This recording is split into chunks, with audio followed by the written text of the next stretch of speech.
Saudações a todos, vamos dar início a mais uma aula dedicada a estudar a relatividade restrita ou a relatividade especial de Einstein. Dando prosseguimento, então, vamos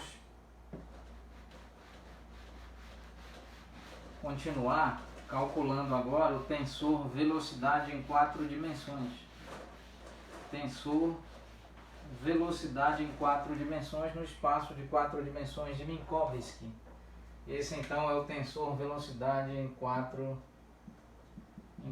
dimensões. Muito bem, então agora vamos escrever aqui as componentes contravariantes. Vamos escrever. Então nós temos V sobre índice μ é igual a dx sobre índice μ, componentes contravariantes em relação ao tal, ou seja, o tempo próprio, aqui definido como tempo próprio. O tempo próprio nós definimos em aulas anteriores, está relacionado ao tempo tal como medido por um conjunto adequado, apropriado de relógios honestos, devidamente sincronizados em um sistema de referência onde esses relógios medem o tempo ao longo, o tempo fixo no sistema de referência, o tempo fixo no observador. Então, no meu caso, aqui para exemplificar, estou com um relógio de pulso e o tempo medido em relação ao referencial fixo no meu pulso, esse tempo medido por este relógio em relação a um referencial fixo no pulso, fixo sobre o relógio, esse tempo é denominado tempo próprio do em relação ao referencial em si. Não é? Então, daí o nome sugestivo de tempo próprio do referencial, cuja origem está fixa no próprio sistema do relógio. Então, muito bem, agora calculando aqui algebricamente, nós podemos, sabendo que o tempo próprio é escrito em termos do tempo t, então nós podemos reescrever esta expressão como dx sobre índice μ dt, conforme estabelecido pelo cálculo diferencial integral, pela análise real, aqui, então assim dt de tal. Podemos escrever dessa forma, uma vez que tal pode ser escrito em termos de t e t pode ser escrito em termos de tal. Então esta expressão nós já sabemos é igual ao fator relativístico, aqui está o fator de transformação. Então nós temos lambda dxμ dt, e esse lambda nós sabemos que vale rigorosamente 1 menos módulo do vetor velocidade elevado a 2 dividido por C2, aqui expoente menos 1 sobre 2, multiplicado por dx sobre índice μ dt.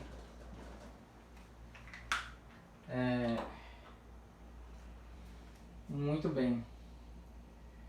Agora vamos fazer componente a componente utilizando esta expressão. Então precisamos de mais espaço. Vamos agora disponibilizar espaço aqui.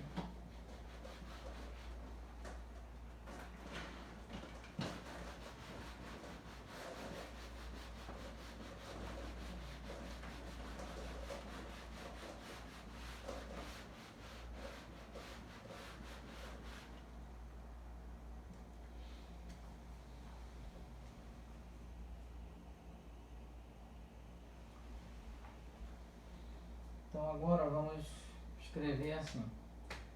Vamos fazer a componente 0, isso é igual a 1 menos módulo elevado a 2 do vetor velocidade tridimensional dividido por C2, expoente menos 1 sobre 2, e aqui dx0 dt.